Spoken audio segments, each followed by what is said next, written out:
उपचुनाव का महासंग्राम अपने अंतिम दौर में है और आज हम जा रहे हैं केंद्रीय मंत्री नरेंद्र सिंह तोमर जी के साथ।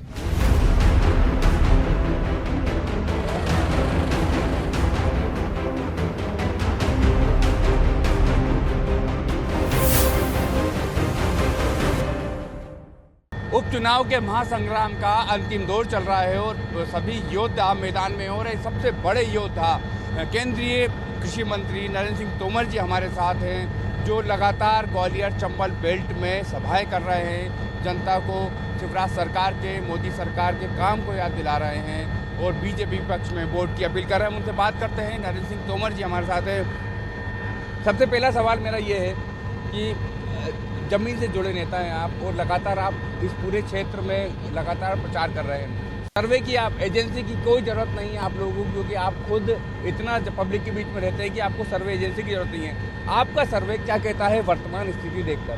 ये उपचुनाव भारतीय जनता पार्टी की सरकार को बनाए रखने का चुनाव। लोगों ने 15 महीने में कांग्रेस की सरकार को देखा और उसमें वो लोग जितने परेशान हुए हैं वह बात उनको स्मरण है। मैं जिन जिन क्षेत्रों में भी गया हूँ, कार्यकर्ताओं से बात भी की है, जनता से भी बात की है, तो लोगों का जन समर्थन इस चुनाव में भारतीय जनता पार्टी के साथ है, क्योंकि लोगों को लगता है कि अब शिवराज सिंह जी फिर से मुख्यमंत्री बन गए हैं तो गांव गरीब और किसान की योजनाओं पर काम होगा और मध्य प्रदेश में विकास का काम भी होगा। इसलिए भारतीय जनता पार्टी को जिताओ और शिवराज सिंह की सरकार को स्थायी करो।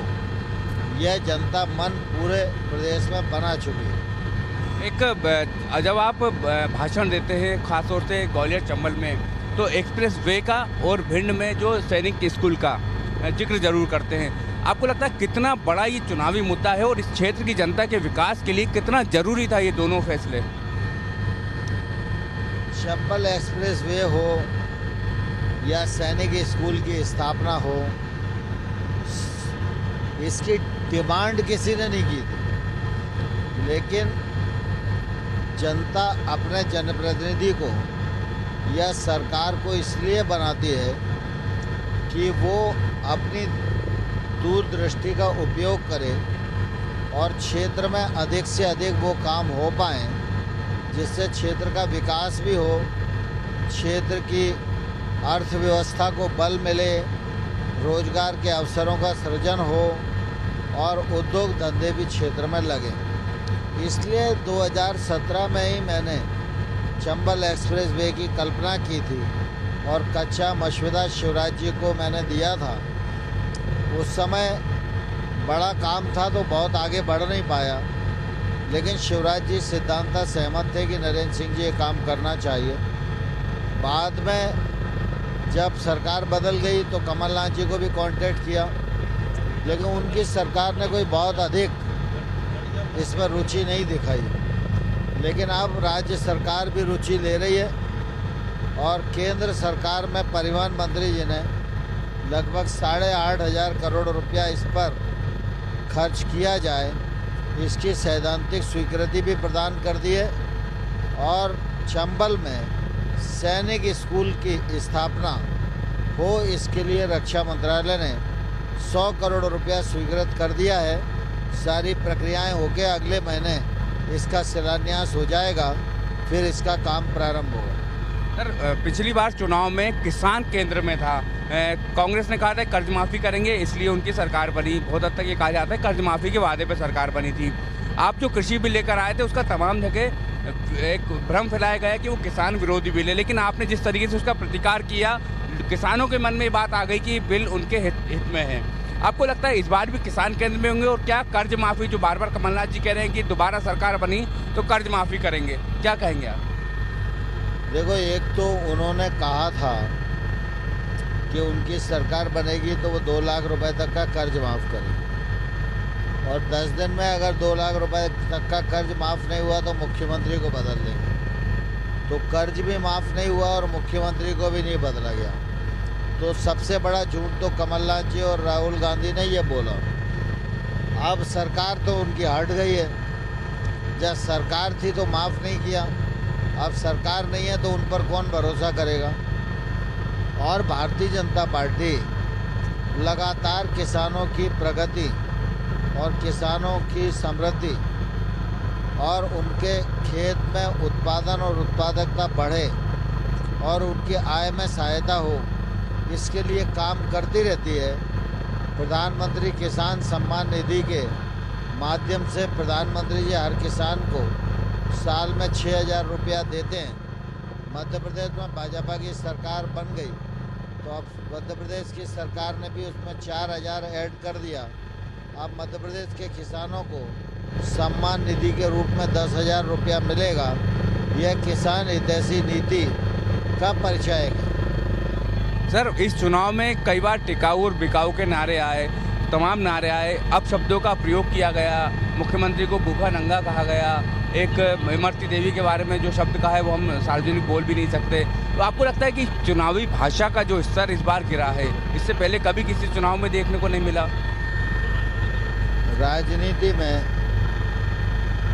और सार्वजनिक जीवन में हमेशा मर्यादाओं का पालन होना चाहिए। व्यक्ति कोई भी हो, उसको मर्यादाओं का पालन करना ही चाहिए। लेकिन दुर्भाग्य से कांग्रेस इसको हल्का करने का प्रयास कर रही है, क्योंकि कांग्रेस के पास कोई बताने के लिए उपलब्धि नहीं और खाली दिमाग तो शैतान का घर ही होता है।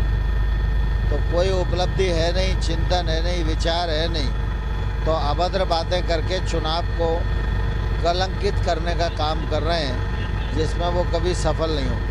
कमलनाथ जी पे चुनाव प्रचार पर स्टार प्रचारक का दर्जा उनसे छीन लिया है। उनका ये कहना है मेरी आवाज़ दबाने की कोशिश की जा रही है क्योंकि बीजेपी हार रही है। बीजेपी शराब और पुलिस का इस्तेमाल करके चुनाव जीतना चाहती है। मैं समझता हूँ बीजेपी कभी भी इन चीज़ों का इस्तेमाल चुनाव में नहीं करती है। बीजेपी के पास बताने के लिए बहुत उपलब्धियां हैं। हम अपनी उपलब्धियां और विकास के कार्यक्रम को लेकर लोगों के बीच में जा रहे हैं और उसी के आधार पर हमको विश्वास मिलेगा और जनता का आशीर्वाद मिलेगा और भाजपा विजयी होगी। आखिरी सवाल यह है कि क्या जो केंद्र में मोदी सरकार, मध्य प्रदेश में शिवराज सरकार, ये एक बेहतर कॉम्बिनेशन है और दोनों सरकार में जैसे अगर हम किसी ग्रामीण क्षेत्र में जाते हैं तो वो शौचालय की बात करता है, पक्के मकानों की बात करता है जो मोदी जी ने दिया है। इधर शिवराज जी भी किसानों को और गाँव गरीब किसान के लिए करते हैं। ये बेहतर कॉम्बिनेशन एक बड़ा फैक्टर है चुनाव में। स्वाभाविक रूप से देश में प्रधानमंत्री नरेंद्र मोदी जी हैं, वो भी किसान हितैषी हैं।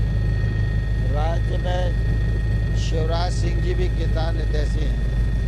तो केंद्र की योजनाओं का क्रियान्वयन किसानों के हित में जितना तेजी से होगा, मध्य प्रदेश राज्य खेती के क्षेत्र में उतनी ही जल्दी और अग्रणी राज्य बनेगा। तो ये थे नरेंद्र सिंह तोमर जी, जिनका साफ कहना है कि बीजेपी के पास बताने के लिए बहुत कुछ है लेकिन कांग्रेस के पास कोई मुद्दा नहीं है। उनका कहना है कि निश्चित रूप से किसानों के लिए मोदी सरकार और शिवराज सरकार ने जो किया है, आम जनता उस पर वोट देगी। कैमरामैन अश्विनी के साथ जुगल किशोर शर्मा, बंसल न्यूज़, मुरैना।